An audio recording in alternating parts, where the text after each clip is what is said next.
Brandon Carey at the 2019 Mr. Olympia versus Jay Cutler at the 2006 Mr. Olympia when he defeated Ronnie Coleman after placing second 4 times before claiming the title in 2006.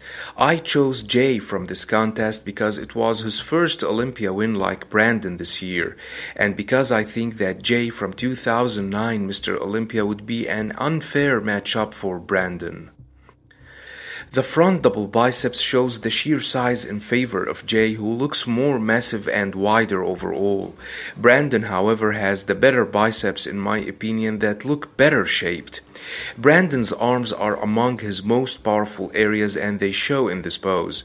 He has the smaller waist which gives him the more impressive V-taper, but Jay's quads turn Brandon into an amateur. It is no secret that Jay arguably had among the greatest quads of all time, due to the size and the definition he showed in this area. I like Brandon more, because he has the better biceps and looks more aesthetic, but Jay's sheer size is very dominant, and would arguably win this pose. I like the way Brandon hits the front lat spread. His wide lats flow perfectly with his small waist along with his wide and striated chest and shoulders. Jay looks more massive and denser, but I still find myself leaning towards Brandon in this pose. The side chest shows Jay's width and density, which is overwhelming even against a big guy like Brandon.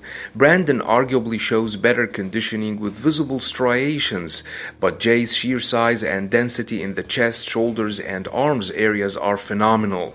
Not to mention that his thighs are on another level regarding size and conditioning. I never liked Jay's back double biceps. He shows size but zero aesthetics with his wrinkled back, which by the way he can't do anything to change. Although Brandon has an oversized traps, I think he still looks better symmetrical and proportional with the better rounded shoulders. Jay, however, would destroy him in the thighs, hamstrings and calves areas. The size and the conditioning Jay presented in this area in specific was simply insane.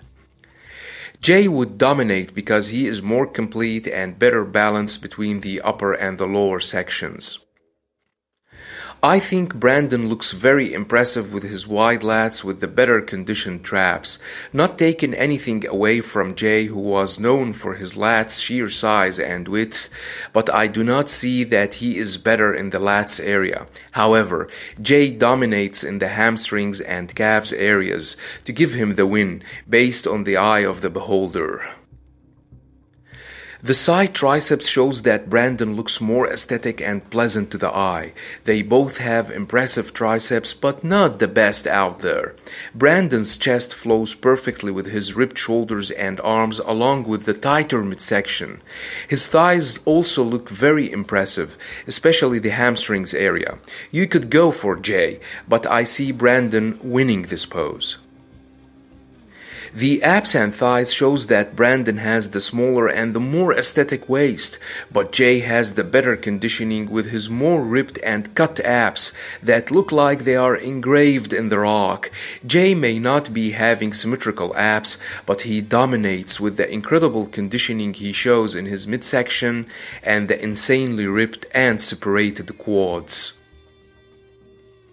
They both hit an impressive most muscular. Brandon has the more rounded shoulders, but Jay is more massive and wider overall and shows better balance and proportions in his muscular areas than Brandon, whose shoulders and arms overshadow his chest. Here is Jay versus Ronnie in the most muscular that year.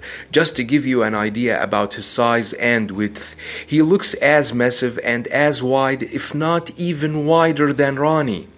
So I think that he would arguably outclass Brandon in sheer size even in this pose, where Brandon is supposed to be very powerful. Back to the crab most muscular, they both have powerful traps, but Jay has the more massive chest and the better proportions overall. Jay's total package is more intimidating in this pose, which is meant to show the maximum level of muscularity. So as you can see, Jay would win most of the poses, but I think that if Brandon managed to improve his thighs, then he would be having a better chance going against the greatest in the game. Let me know what you think about this matchup, and don't forget to subscribe, share, and like. Thanks for watching, and have a nice one.